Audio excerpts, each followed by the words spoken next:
নমস্কার,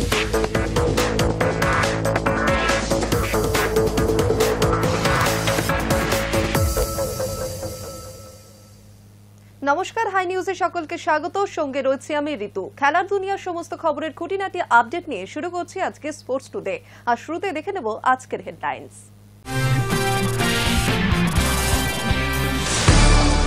সুপার কাপের গ্রুপ পর্বের শেষ ম্যাচে লাল হলুদকে শুধু ড্র করলেই চলতো, অন্যদিকে ম্যাচটা জিততেই হতো মোহনবাগানকে। এই অবস্থায় ছন্নছাড়া ফুটবলের দায় মূলত একজনের উপরই বর্তায়। তবে মোহনবাগান কোচ মলিনা অবশ্য দোষ দিয়ে দিলেন টিম ম্যানেজমেন্টকে। রবিবার প্রথমবার বিশ্বকাপ জয়ের লক্ষ্যে নামবে ভারতীয় মহিলা দল, প্রতিপক্ষ দক্ষিণ আফ্রিকা। তবে নবী মুম্বাইয়ে বহু প্রতীক্ষিত সেই ম্যাচে বৃষ্টির আশঙ্কা প্রবল। এই পরিস্থিতিতে খেলা ভেস্তে গেলে কোন দলের হাতে উঠবে ট্রফি? সুখবর ভারতীয় শিবিরে, হাসপাতাল থেকে ছাড়া পেলেন শ্রেয়াস। দেহার চোট সারিয়ে ধীরে ধীরে সুস্থ হয়ে উঠছেন তিনি। এক দুদিনে চলে আসবে এশিয়া কাপ ট্রফি, আশাবাদী বোর্ড সচিব। না এলে উপযুক্ত ব্যবস্থা, নকভিকে হুঁশিয়ারি দিয়ে রাখলেন সাইকিয়া।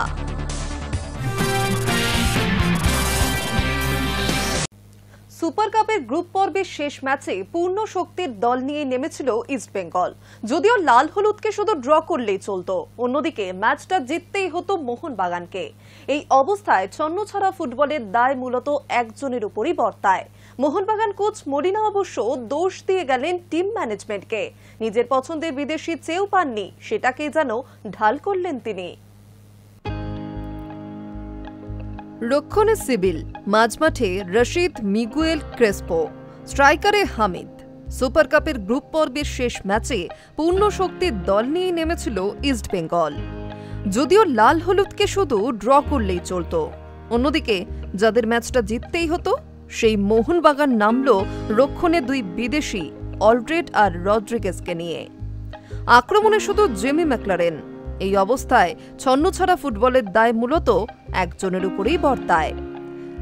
মোহনবাগান কোচ মলিনা অবশ্য দোষ দিয়ে গেলেন টিম ম্যানেজমেন্টকে। নিজের পছন্দের বিদেশি চেয়েও পাননি তিনি, সেটাকেই যেন ঢাল করছেন তিনি। ম্যাচের পর সাংবাদিক সম্মেলনে বিস্ফোরক মলিনা। সবুজ মেরুনের হেড স্যার বলেন, আমি প্লেয়ারদের সই করাইনি, করিয়েছে ম্যানেজমেন্ট।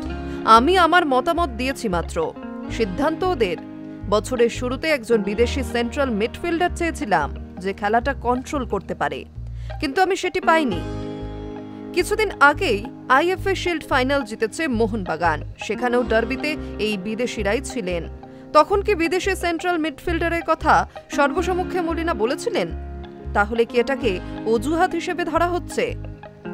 অন্যদিকে ইস্টবেঙ্গলের দুই শক্তিশালী বিদেশির বিরুদ্ধে মাঝমাঠে দখল নিতে হিমশিম খেলেন আপুইয়া সাহালরা। কিন্তু মলিনা ম্যাচের পর জানালেন, স্ট্রাইকাররা গোল করতে পারেননি বলেই ব্যর্থতা।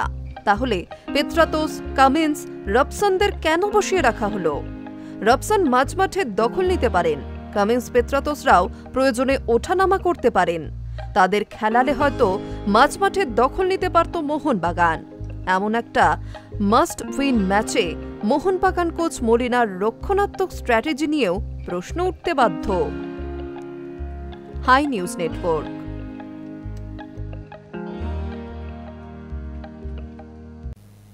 এভাবেও গোল করা যায়? সুপার কাপ ম্যাচে অবাক করা কাণ্ড ঘটালেন এক বঙ্গ সন্তান।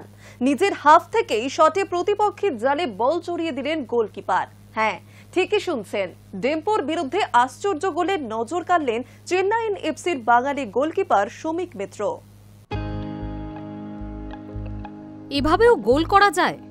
নিজের হাফ থেকেই শটে প্রতিপক্ষের জালে বল জড়িয়ে দিলেন গোলকিপার। হ্যাঁ, ঠিকই শুনেছেন, সেই কাণ্ডই ঘটল সুপার কাপের ম্যাচে, আর সেটা ঘটালেন এক বঙ্গ সন্তান। ডেম্পোর বিরুদ্ধে আশ্চর্য গোলে নজর কাড়লেন চেন্নাইন এফসির বাঙালি গোলকিপার শমিক মিত্র।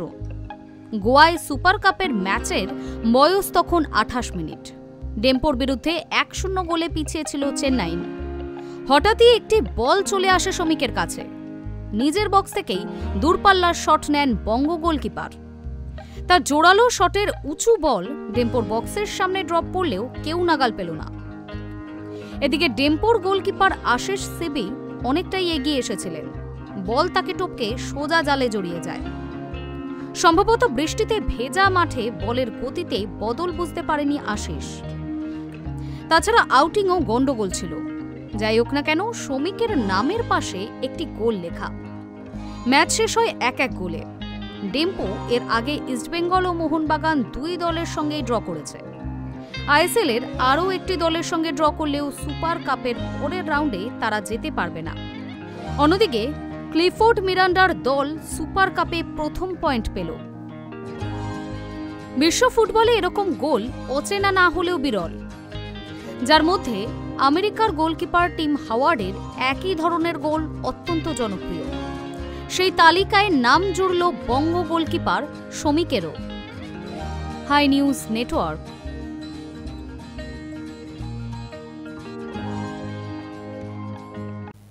ক্লাব ফুটবল থেকে এখনই অবসর নিচ্ছেন না।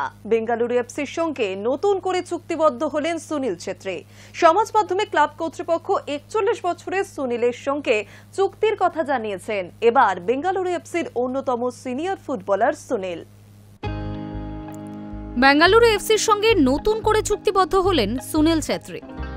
বুধবার সমাজ মাধ্যমে ক্লাব কর্তৃপক্ষ 41 বছরের সুনীলের সঙ্গে চুক্তির কথা জানিয়েছেন। বেঙ্গালুরু এফসির অন্যতম senior footballer Sunil. Club football থেকে সুনীল যে এখনই অবসর নিচ্ছেন না তা নিশ্চিত হয়ে গেল। বেঙ্গালুরুর সঙ্গে নতুন চুক্তি সেরে ফেললেন দেশের অন্যতম সেরা স্ট্রাইকার। সমাজ মাধ্যমে 2 মিনিটের একটি ভিডিও পোস্ট করেছেন বেঙ্গালুরু কর্তৃপক্ষ। তার শিরোনামে দেওয়া হয়েছে ছেত্রী বেঙ্গালুরু সহজে বলতে গেলে। 2013 সাল থেকে বেঙ্গালুরুর হয়ে খেলছেন ভারতীয় ফুটবল দলের প্রাক্তন অধিনায়ক। মাঝে 2 বছরের জন্য মুম্বাই সিটি এফসিতে গিয়েছিলেন তিনি। 2016 সালে লোনে আবার বেঙ্গালুরুতে ফিরে আসেন। তারপর থেকে টানা এই ক্লাবের জার্সিতেই খেলেছেন সুনীল। আইএসএল এর সর্বোচ্চ গোলদাতা সুনীলের সঙ্গে কত বছরের চুক্তি করা হয়েছে তা বলা হয়নি চুক্তির টাকার অঙ্ক।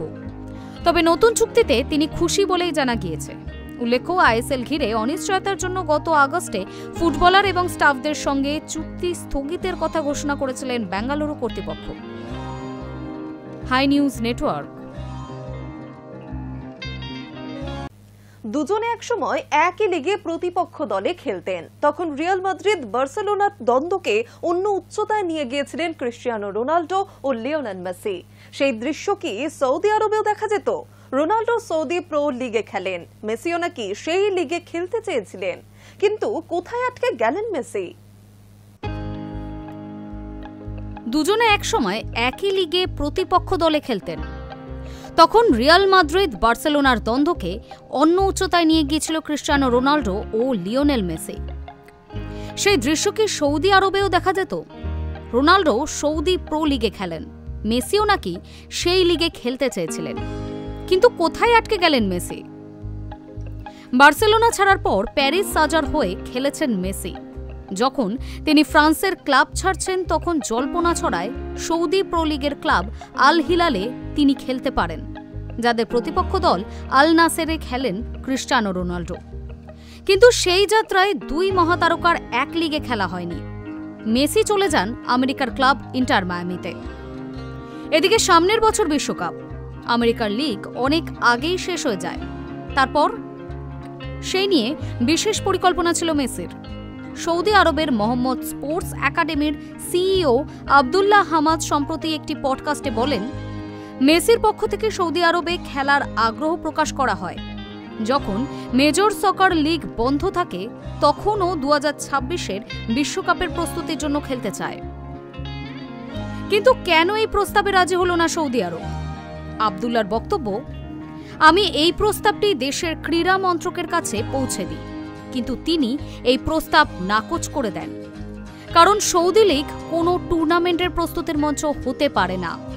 মেসি ও রোনাল্ডোর মধ্যে কি পার্থক্য সেটা নিয়ে আব্দুল্লাহ বলেন, মেসি বার্সেলোনার সতীর্থদের নিয়ে এসেছে, কিন্তু রোনাল্ডো যে কোনো পরিস্থিতিতে মানিয়ে নিতে পারে। Hi news network.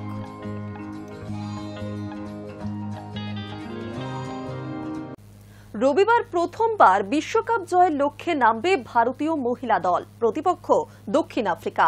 তবে নবী মুম্বাইয়ে বহু প্রতীক্ষিত সেই ম্যাচে বৃষ্টির আশঙ্কা প্রবল। এই পরিস্থিতিতে খেলা ভেস্তে গেলে কোন দলের হাতে উঠবে ট্রফি? রবিবার প্রথমবার বিশ্বকাপ জয়ের লক্ষ্যে নামবে ভারতীয় মহিলা দল, প্রতিপক্ষ দক্ষিণ আফ্রিকা। তবে নভি মুম্বাইয়ে বহু প্রতীক্ষিত সেই ম্যাচে বৃষ্টির আশঙ্কাও প্রবল। জানা গিয়েছে মহারাষ্ট্রে হলুদ সতর্কতা জারি করা হয়েছে। হালকা থেকে মাঝারি বৃষ্টিপাত হতে পারে, বজ্রপাতেরও সম্ভাবনা রয়েছে।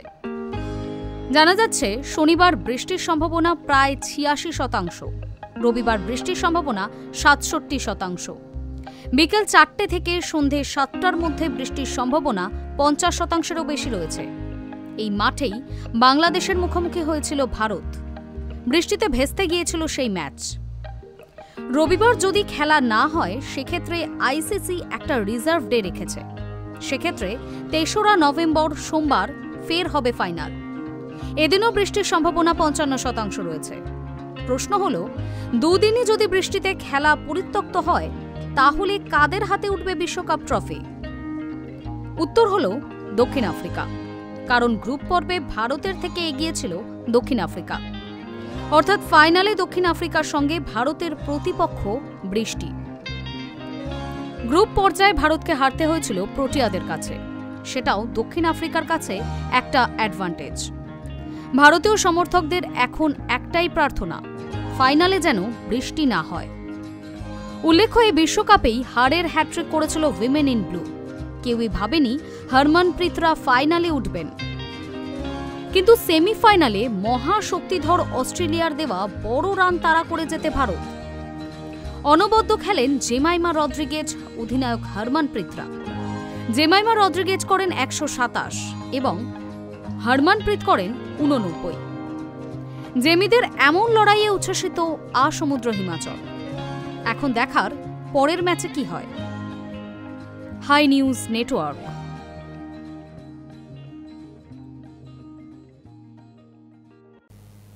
সুখবর ভারতীয় শিবিরে, হাসপাতাল থেকে ছাড়া পেলেন শ্রেয়াস।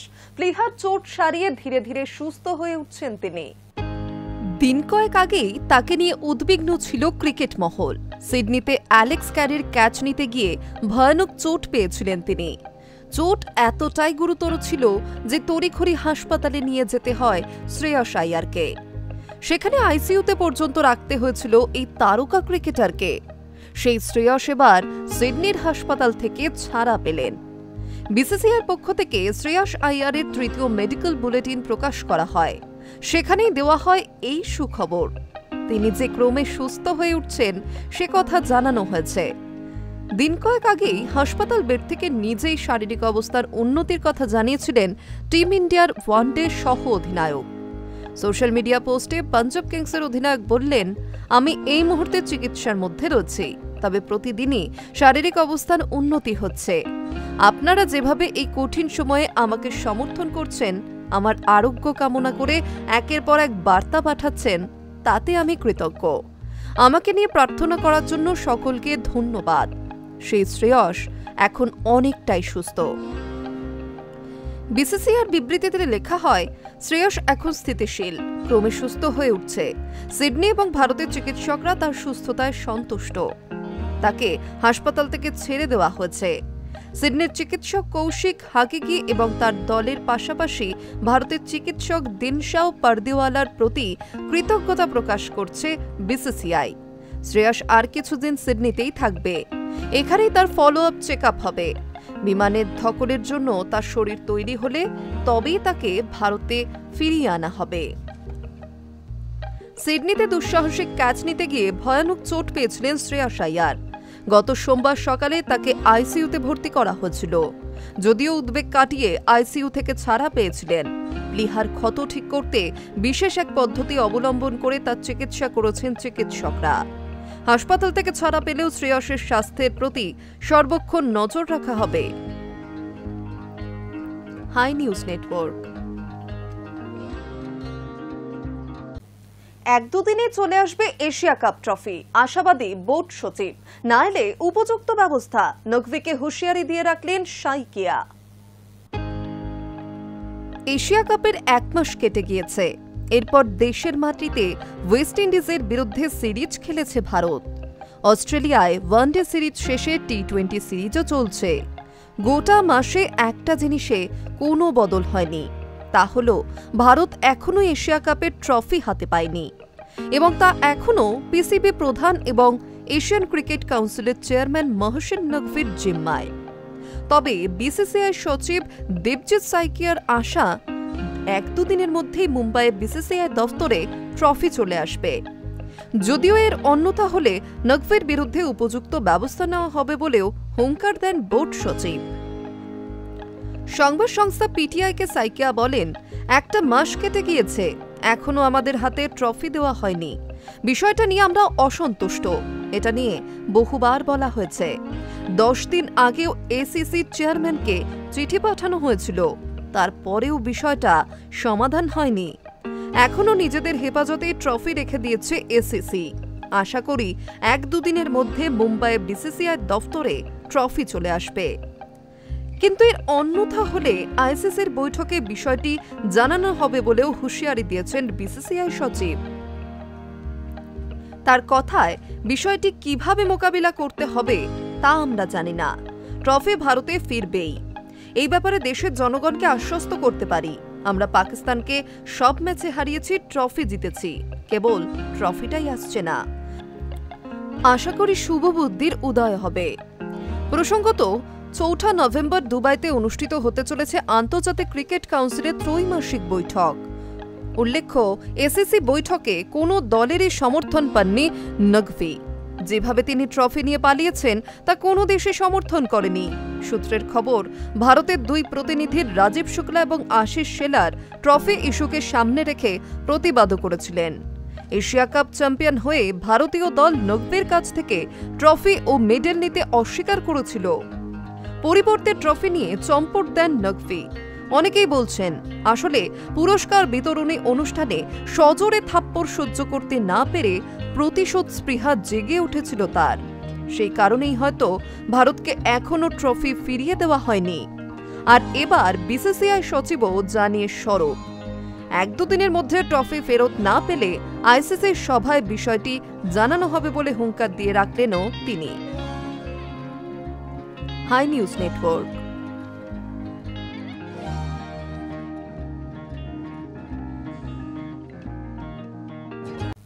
মানুষ চাইলে সবকিছুই পারে, সেটা ফের প্রমাণ করে দিলেন দিল্লির কনস্টেবল সোনিকা যাদব। ভারোত্তোলন প্রতিযোগিতায় 145 কিলোগ্রাম পর্যন্ত ওজন তুলে ব্রোঞ্জ জেতেন তিনি। আকর্ষণীয় বিষয়টি হল সোনিকা 7 মাসের অন্তঃসত্ত্বা। কথায় বলে, ইচ্ছা শক্তির কাছে কোনো কিছুই বাধা নয়, মানুষ চাইলে সবকিছুই করতে পারে।